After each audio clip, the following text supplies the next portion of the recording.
of the United States of America and to the republic for which it stands, one nation, under God, indivisible, with liberty and justice for all. It's tough to spin around. Welcome, everyone. This is Monday, December 17th. If you have any questions or comments, come out to this microphone, give us your name and address, and tell us what's on your mind. Call the roll, please. Peter. Here. Ellery. Here. Kinsfather. Here. Kleeman. Here. Lupa. Here. Laporte. McCartney. Here. Make a motion to excuse member Laporte. Support. All in favor, say aye. Aye. Opposed?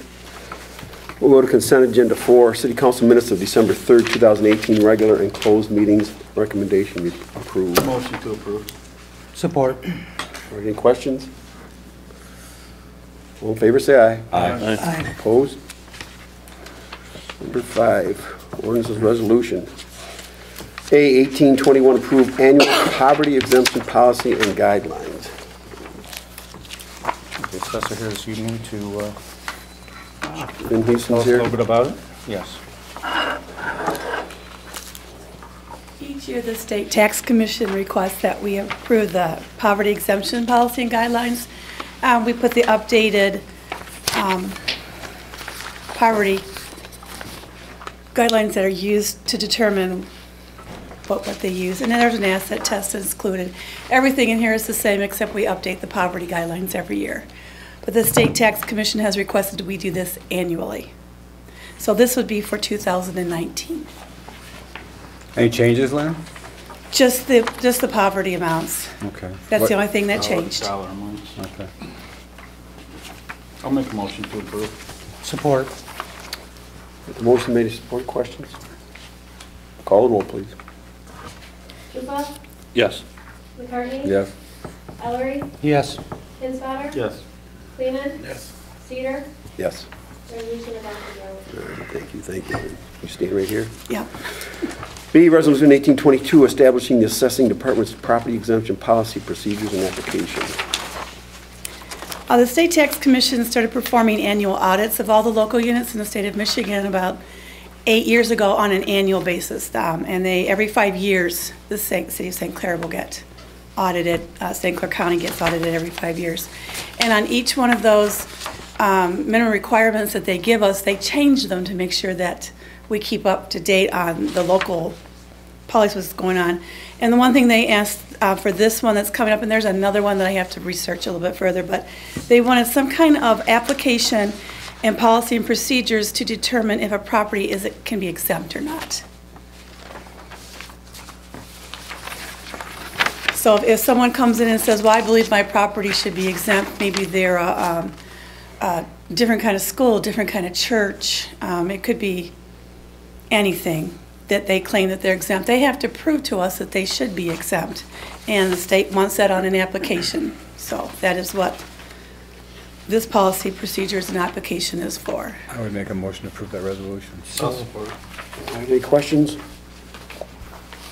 Call the roll, please. McCartney? Yes. Ellery? Yes. Kinsfather? Yes. Kleeman? Yes. Lupa? Yes. Cedar? Yes. Resolution adopted. All right, thank you, Lynn. Thank you. What reports administration, Mr. Booth? Your Honor, I wanted to remind residents that City Hall will be closed Monday and Tuesday, December 24th and 25th, and then again on Monday and Tuesday, December 31st and January 1st. I also want to make sure that residents are aware that trash pickup will be a day late, scheduled for Friday instead of the normal Thursday. That's all I have, Your Honor. Any questions for Mr. Booth? All right, Mr. Downey, do you have anything? I have nothing this evening, Your Honor. Any questions for Mr. Downey? All right, any city departments tonight? Yes, Your Honor. Just a FYI to council that in the beginning of next year, you'll have several documents to review that we have been updating, and it's just time to review and update those and get blessing from council. Those include FMLA, our FOIA policy, the employees' policy and procedures. So just some things we've been working on. They'll be brought to your attention for review, and then we'll approve them at a separate meeting. So just an FYI. All right, thank you. All right, D, authorities, boards, commissions, committee chairs, council reps, anything? All right, let's go to number 7, new unfinished business, approved library board bylaws. Mr. Downey? Your Honor, before City Council is a revised version of bylaws that were presented at a meeting earlier this month, excuse me. We discovered too close to the time of the meeting that there was a defect in them that was contrary to the charter. So the matter was tabled at that time. The flaw in the bylaws, which essentially was one of the way members to the Library Commission would be appointed, has been remedied. And the bylaws that are before you tonight are consistent with the charter and are ready for adoption, as presented. Make a motion, we approve. Support. Any questions? All in favor, say aye. Aye. Opposed? All right, number 8, new business. Bids for lawn maintenance, 2019-20, Mr. Booth. Ms. Sturdy did most of the heavy lifting on this. I'll let her start it, and then I'll go over the schedule I provided council. Sure. Before you are the recommendation for the 2019 and 20 mowing and lawn service. Bids were solicited by publishing in the local newspaper. They were sent to 7 local services. It was posted on the city website and also at the bulletin board at City Hall, per usual for all bid requests. We received 2 by the deadline. Attached is a summary of the 2 bids received. After verifying the totals, it is recommended to award the contract to the low bidder of D&E Landscaping and Grading. As support, Mike also put a spreadsheet together. Was it just last year? Or is this current year? What I did in this schedule is, it's the first year of the contract, but if you look at the second year, it's also more favorable to stay with D&E. I would like to point out one item. There's a strip of land that was not included on the bid by D&E, which is $30 per cut. Again, does not impact the overall. In the comparatives here, I did not include the $30 in Andy's or in D&E. Which strip was that? It's a piece on Palmer. At the end of Palmer? Yeah. I'd make a motion to approve the bid as presented. Support. All right, the most have been made and supported to accept the bid of D&E Landscaping Grading, and the total bid number is $61,393 for year 1 and $63,331 for year 2. Any questions? The only question I have is, I mean, I don't know if you had a chance to talk to the contractors with the spring and the fall cleanups. I mean, compared to what Andy's old price was and then what the new price is here with this new company. And then what, I mean, just the numbers are so different. I mean, is everybody bidding on the same stuff here? Yeah. D&E and Andy have both done the cleanups, and I think historically speaking, sometimes they... I mean, $800 versus $6,500. I mean, it's not like it's a couple of bucks. I mean, it's... Well, if you look at this $6,500, you're really comparing that to the $838 and the $930. Mm-hmm. That's for the spring. They don't. It's not quite as intensive, and then they. I mean, that was his old price, $930, but when you give us a new price, it's Oh, it's, $65.40. yes, you know? which tells you he more Yeah. likely underbid it. Yeah, okay. I mean, just so that we don't run into problems. And then what about the cemetery? I know we had some issues. The cemetery board is very pleased that D&E was back on the bid list and has been awarded the bid. The 2 years that they had it, they had 0 issues with D&E. They did everything according to what they were supposed to do. And the biggest thing that we run into down there is the cleanup is more than what these guys ever think they are when they're bidding it. So normally what we see on the second round of bids, the guy that had it the previous 2 years, normally his prices have been adjusted, so because it's way in over their heads when they bid it. Okay. So the cemetery is a rare animal to mow. Okay. Any other questions? All right, call the roll, please. McCartney? Yes. Ellery? Yes. Kinsler? Yes. Seaman? Yes. Stupa? Yes. Peters? Yes. Carried over. Thank you. We'll go to B, schedule public hearing for the city street vacations of 7th and Mulberry. Jim? No, Jim, I'm sorry. Your Honor, and members of council, The St. Clair Middle School, owned by East China School District, is in the process of being sold. East China School District is duty bound to provide title insurance for the property, and in so doing, their title insurer has determined that back when that building was constructed, and as I understand it was originally the St. Clair High School, back in the 1920s or 30s, the streets that make up the intersection beneath the building, 7th and Mulberry, were never vacated by the city of St. Clair. So the title company has some pause in insuring the property until these formalities are addressed. What needs to happen is a public hearing must be scheduled, at which time the city will take comment from people about the need to do this, and if council chooses, then they will vacate 7th Street between Orchard and Thornapple, thank you, and it will be Mulberry Street between 6th and 8th, and Mulberry Street again between 8th and 9th. There's a parking lot on the western aspect of the property west of 8th. So it'll be a total of, I would describe it as 3 vacations, Mulberry in 2 spots, and 7th Street in 1. Do you need a motion to approve the scheduling, or? We just need to set a date. You just need to set a date? Okay. Is there any urgency to this? I think that the parties to the real estate transaction would like to have it moved on sooner than later, so I would propose if it were set at the next regular meeting of the council in January, that would be satisfactory. Does that work for us? Yeah. It will. New council member and mayor will all be given their oath at the beginning of the meeting, so if the public hearing is the next item, that would work Okay. during the regular meeting. So we can do the swearing in before the public hearing? Correct. Okay. Somebody want to set this public hearing for, was it January 7th? Yes. 7 o'clock?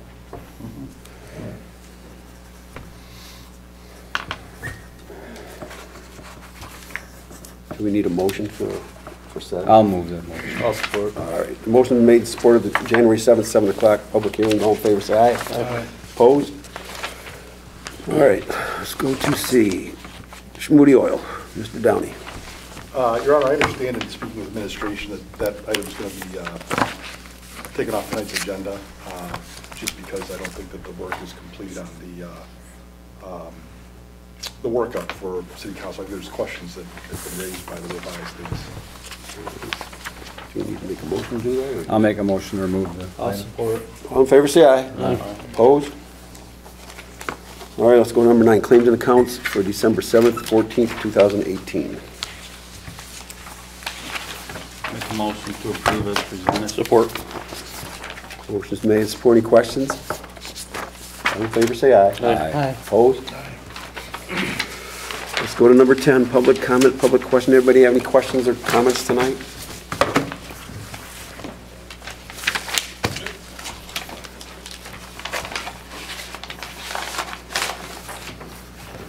Good evening, Jeff Rosentrader, 609 South 8th Street. Didn't think I was going to have to bring this up to your guys' attention again, but things keep evolving. If I may, that was taken at 11 o'clock Saturday morning. Obviously, you can see the barber pole in the window at 602 has just been moved from the outside corner to right inside the window. As I was to understand, I think home occupation allows for a small welcome sign inside the door or inside the window. So was there an actual distinction between the barber pole being 6 inches outside the glass window or 6 inches inside the glass window? Yeah, I had a conversation with the boys today about that. Actually, he's going to go down there. Okay.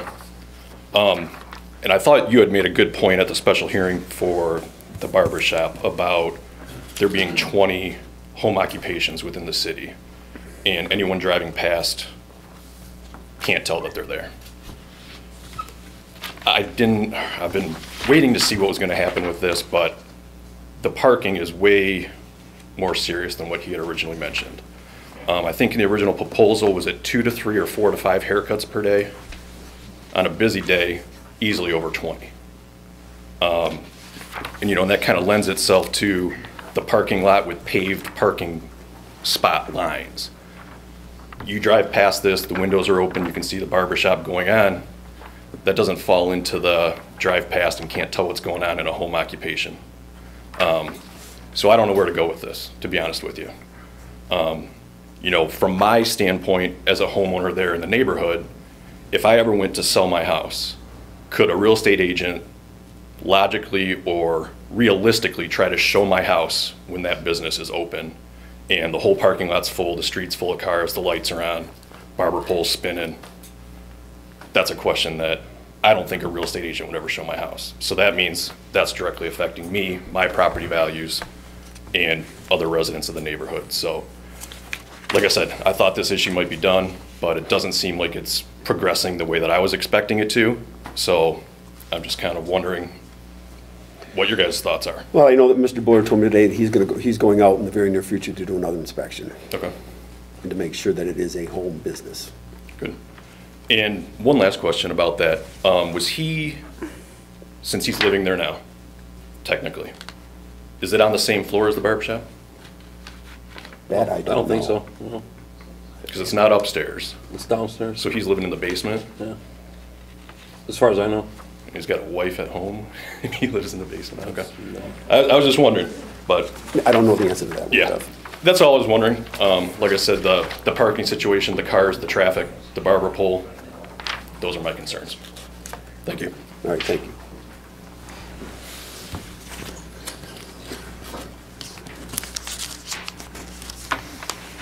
Anybody else have anything tonight?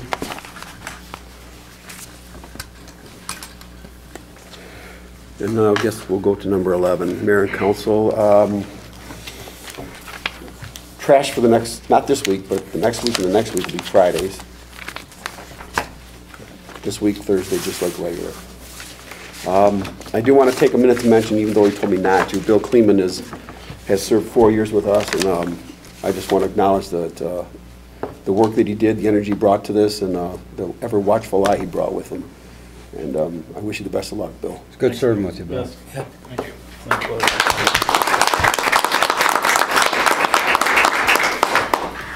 you. Anybody else have anything? I just got something real quick. We had a memo from Chief Raker about the issue that was brought up the last meeting. Ms. Krupa brought up an issue about Clinton and Fredmore Highway traffic light, and Chief Raker came out with with a conclusion on it. Can that be forwarded to her if it hasn't been yet? And he also has a couple of fixes with some signs that he thought might work. And does he need our permission to do this, or can he just, you think he can? I believe he can do it himself, yeah. And if he thinks it needs it anywhere in town, I think he should be putting the signs up to fix the traffic, so that's all I gotta say. Well, when I drove down, I look, if there's that sign that says City Marina, at the right angle, it does block that sign a little bit. Yeah, so if he thinks something needs to be Yeah. moved, Move it, yeah. Anybody else? All right. Make a motion to adjourn. Support. All in favor, say aye. Everybody have a happy holidays. Be careful, be safe.